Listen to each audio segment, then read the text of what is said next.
Hi guys, today I'm here with my spring TBR, all the books I'm hoping to read in spring. As always, with any TBR that I do, this is not a definitive list of the books I want to read in spring, just some of the ones that I'm hoping to pick up.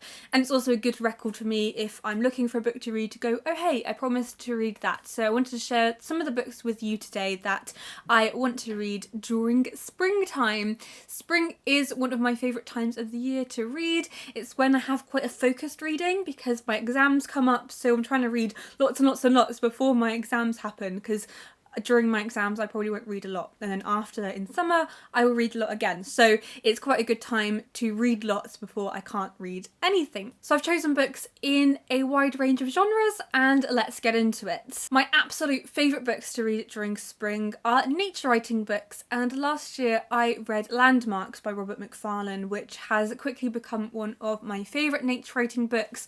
I've also read The Lost Words by him, which he wrote in conjunction with Jackie Morris, and I love that book, and so I'm really looking forward to reading more Robert Macfarlane this year. And the one that I think I'm going to read this year is The Wild Places. Now, Landmarks looks at lots of different words from around the British Isles that you may not have heard of or are very specific to certain areas of the British Isles, and looks at different landscapes. So there's a section, for example, on mountains and one on rivers. But what The Wild Places does is looks at the areas of wilderness that we still have existing in the UK, because our perception of our landscape is that it's slowly dying out and is slowly becoming tarmacked over and just doesn't exist anymore. So what Robert Macfarlane has set out to do in this book is to find those places that are still wild, and I love the sound of it. And then the other nature writing book that I'm hoping to read is one that I've had for a very long time, and it is H is for Hawk by Helen Macdonald. This talks about Helen and how she looked after a goshawk after her father died, and talks about nature in relation to grief, which I think is going to be fascinating to read about. She's a very famous nature writer. This won the Costa Book of the Year award when it came out, and it's just one I've heard a lot about. I never stop hearing about this book in relation to nature writing, so I'm very excited to read it because of that. I don't have anything to say until I read it, but I am expecting it to love it lots. Then there are two other non-fiction books I want to read, and both are about writers. And the first one is Outsiders, 5 Women Writers Who Changed the World by Lyndall Gordon. I'm reading this because I'm going to see Lyndall Gordon at a literature festival, and so I want to read the book before I go and see her talk. And this is going to be great because it talks about Virginia Woolf, George Eliot, Emily Bronte and Mary Shelley, plus a writer I've never heard about called Olive Schreiner. And I love books like this that, even though you might know stuff about the authors in question, really looks at it through a lens of the personal lives and how the author sees the other authors. So even though I know lots about Emily Bronte, Lyndall Gordon is going to have something different to say, for example, than Juliet Barker, who also wrote about Emily Bronte, or Winifred Geron, who also wrote about Emily Bronte. So every biography you read is very different, and this looks at women writers in particular, so I think it's going to be very focused on women writing books. And then the other non-fiction book about a writer I want to read is Thomas Hardy, The Time-Torn Man by Claire Tomlin. I love Thomas Hardy. I love him so much, but I've never read a biography of him, and I know bits and pieces about his life, again like Mary Shelley, but I don't know the specifics, and I just think he's so amazing. I want to marry him. I love Thomas Hardy.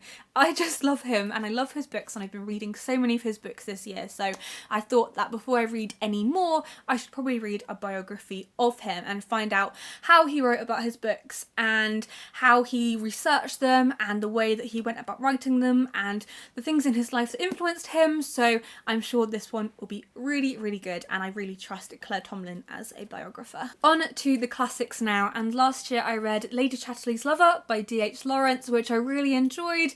I actually want to read it again sometime soon because I've forgotten some of the specifics, and I think it's a really, really fascinating book to talk about and to think about, and with every reading you'll find something new, and I feel like it's one of those books that was so controversial during its time that now we can start to analyse it again and see past the fact that it was banned and was so so awful when it was published. But I want to read more D.H. Lawrence, and the one that I want to read next is Sons and Lovers. I recently got this Penguin edition, although I do have a hardback edition, but I thought this one would be nicer to read. And I love that D.H. Lawrence sets his books in the Midlands, so I read a lot of fiction written in the West Country, because obviously I love that because that's where I live and I'm very close to it.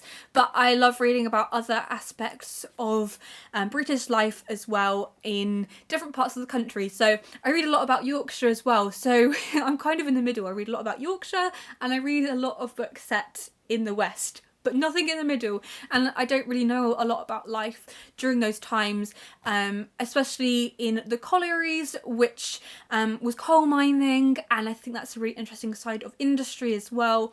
So I'm looking forward to reading Sons and Lovers lots. I just really love D.H. Lawrence. He was inspired by Thomas Hardy as well, so feel like there's a really nice connection there, and I'm also looking forward to reading some of his poetry, but I'm not sure when I will read that. Next up is The Awakening by Kate Chopin. This was published in 1899, so right at the end of the Victorian period, but it is an American work, and I'm really interested in reading Victorian books. Obviously aren't Victorian because they were American, but the same period of time, what was happening in America and how the literature there was changing, and how English and American literature combines to talk about modern literature, because American modern literature is very specific, and I don't always love modern American literature, but I think that I might enjoy this lots. And it is about a woman called Edna who goes on holiday and starts this romance, this illicit secret romance, and it's a very feminist text. I've read parts of it, I studied parts of it in English literature, but I've never read the whole thing, and I think it's really going to question women's roles in society and double standards as well, but I'm not too sure because obviously I haven't read it yet. But it talks about how Edna can barely understand herself and cannot hope for aid or acceptance in the stifling attitudes of Louisiana society. So I'm interested to read about that. I'm also looking to read books that test my knowledge of certain periods of time or certain countries. So I want to read some more earlier American literature because I've read a lot set in like the 1920s, 30s and 40s, but nothing before. So I'm sure that I'll really enjoy The Awakening. Also in American literature, I want to read Ethan Frome by Edith Wharton. She's an author I've heard lots about, but don't know anything about at the same time. And I asked on Twitter and lots of people said that this was the best place to start with Edith Wharton. This is about a man called Ethan Frome who is married, but then a hired girl comes in and he becomes obsessed with her and the way that she represents happiness and his future happiness. And I think it's going to be quite tragic, and I've heard that you can draw parallels with stories like Tessa d'Urberville's, but again I might be making that up, but that's kind of in my mind what it could be like. It's not a long book either, just over 100 pages, so after I've read this I might read some more Edith Wharton later in the year. So if you've got any recommendations for Edith Wharton books that you think I should read, I'd really love to know if you've got any suggestions, because I don't know a lot about her and I'd love to know where I should go next after this. This year I also want to read some more of my Persephone books because they are such beautiful editions and publish some really lovely stories. So if you don't know about Persephone books, they are a bookshop and publisher. The bookshop is in London and they publish lots and lots of books, mostly by female authors who have been out of print or forgotten, and one of their best-selling authors is Dorothy Whipple, and this is Someone at a Distance. This sounds amazing and I'm going to read from the back. It says it's a deceptively simple plot about a deceived wife and a foolish husband. Avery North has been contentedly married to Ellen for 20 years. They have 2 children and live in the rural commuter belt outside London.